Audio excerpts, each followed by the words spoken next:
Support for WUWM podcasts comes from Johnson Financial Group, helping customers build financial plans around their unique goals for over 55 years. More at johnsonfinancialgroup.com. Johnson Bank and Johnson Wealth Inc. are Johnson Financial Group companies. You're listening to Lake Effect Spotlight from WUWM, Milwaukee's NPR station. Here's one of our favorite conversations about what's happening in the city. The United States is at war with Iran. Oil prices have surged as the war now enters its second week. Iran has named the hardline Mojtaba Khamenei to succeed his late father as supreme leader.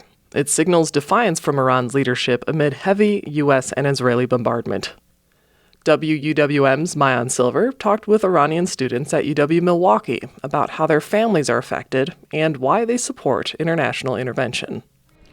My name is Zara Fakhri, and I'm one of the officers of the Iranian Association. I'm also a PhD student at Lubar Business School, doing my PhD in management science. I'm second generation, so my parents fled from Iran in 1979 after the revolution, and we have never been secure to go back to the country in the fear of execution. But we have a lot of families, and my husband's family, they're living in Iran. I have a lot of relatives, and my grandmothers, they're living there. The revolution Fakhri is speaking of was an uprising in 1979. It replaced Iran's 53-year-old monarchy with an Islamic republic led by Ayatollah Ruhollah Khomeini. Since 47 years ago, we have had a lot of uprisings, but the most recent one and the most brutal one has happened almost 2 months ago. The country was under a blackout for more than 2 weeks, and almost around 40,000 people have been slaughtered on the street. Fakhri is referring to the Iranian government's crackdown on and mass killing of its own people as they took to the streets in protest starting late last year. According to Amnesty International and many other human rights organizations, security forces fired at people, often targeting their heads and torsos. There were mass arrests, and Iranian authorities cut all internet access in an attempt to conceal their crimes. The number of dead is disputed, but estimates range from thousands to the tens of thousands that Fakhri mentioned. So after that, there have been a lot of things going on. We most of us were not able to reach out to our family and friends inside Iran, have to be our voices for them, trying to do our best to inform all the non-Iranians and everyone outside of Iran what's happening there. On February 28th, the U.S. and Israel attacked Iran, killing its supreme leader, Ayatollah Ali Khamenei. Fakhri says she supports the military action. She says the Iranian regime is more deadly than the U.S. attacks have been. We're saying that Islamic regime is more than 1,000 times worse than all the bombs that are coming to Iranian people.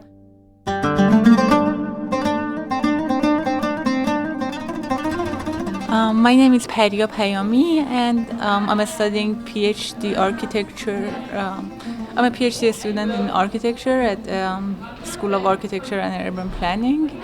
I was the officer and president of Iranian Student Association for previous years, but now I'm not a part of this, but I'm supporting him. Yes. So I was born and raised in Iran. I lived my whole life there. I came to the United States 4 years ago to study for my PhD. So all my family members, all my friends, my parents, my sibling, whoever I know, extended family is in Iran. I was about to say that I don't know any Iranians who lived inside Iran recently who opposes the overthrow of this regime, the war, or King Reza Pahlavi, or military action by President Trump.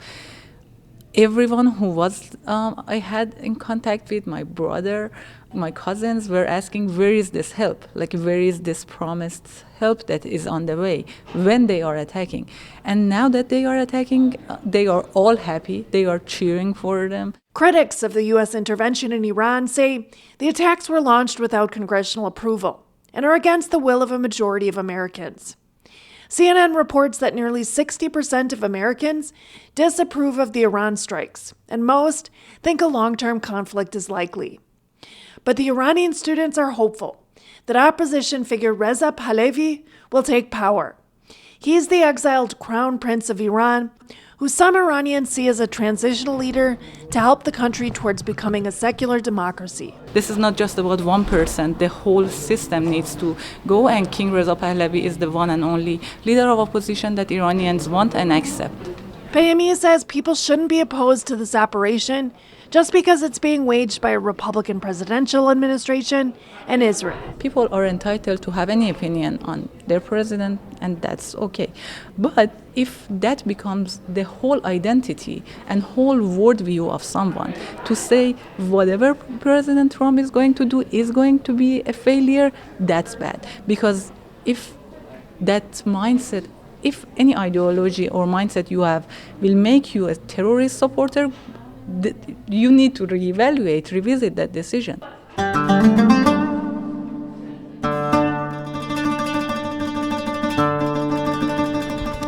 My name is Nargis Khodadadi. I'm a PhD student in public health, and I'm the president of Iranian student organization. I left Iran in 2024. I came here in September 2024 to start my PhD, and all of my family and my friends are living in Iran right now. They were waiting for an intervention and help from outside of Iran, because it's not a political issue, it's about human rights. The children had been killed. The students, specifically women, were raped in the prisons, and regime killed people and then sell their body to their family. So obviously this is a human rights, and people inside Iran want this intervention. And finally, U.S. and Israel supported them. So because of that, Iranian community are so thankful for this intervention. The BBC and others reported that Iranian authorities have been demanding large sums of money from families to get back bodies of dead protesters. Earlier this week, Khodadadi lost her connection with her friends, but one called her through a direct phone line. And he said, yeah, we can hear the voice, the sounds of the explosion. We see it every day, we feel it every day, but we aren't worried about them. We are continuing our regular life, our routine. But yeah, we can't go, we can't go to shopping, or we can't go to restaurant. We have to stay at home. But everything is okay with us. We're willing to pay this price, this cost, if it means we will get rid of the Islamic regime. I understand that there are people around the world that they saying no war with Iran.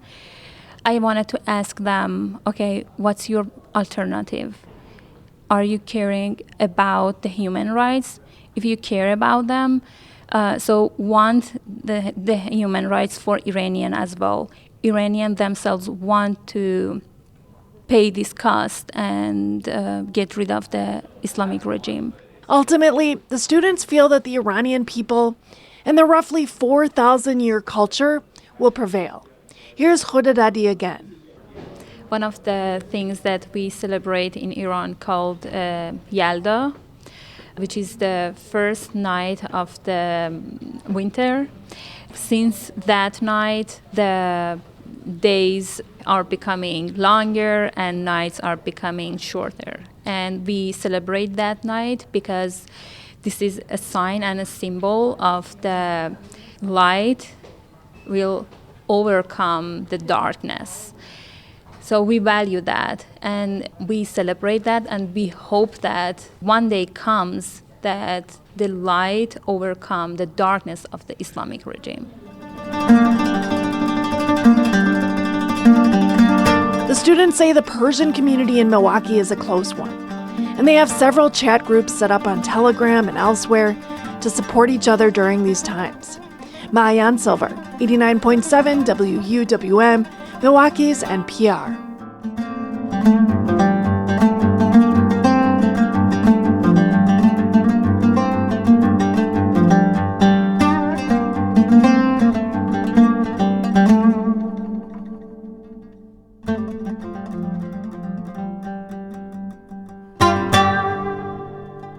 In Capital Notes this week, Maayan also covered the political impact the war on Iran could have here in Wisconsin. You can find that at WUWM.com or in the Capital Notes podcast feed.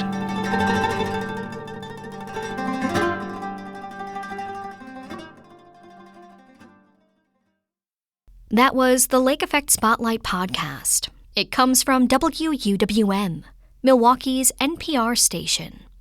Lake Effect is WUWM's talk show all about what's happening in the city. If you want to hear more conversations like this, subscribe to the Lake Effect Spotlight podcast, and you'll hear highlights from the show. If you want to hear the full show, it's on the radio at noon, Monday through Friday, on 89.7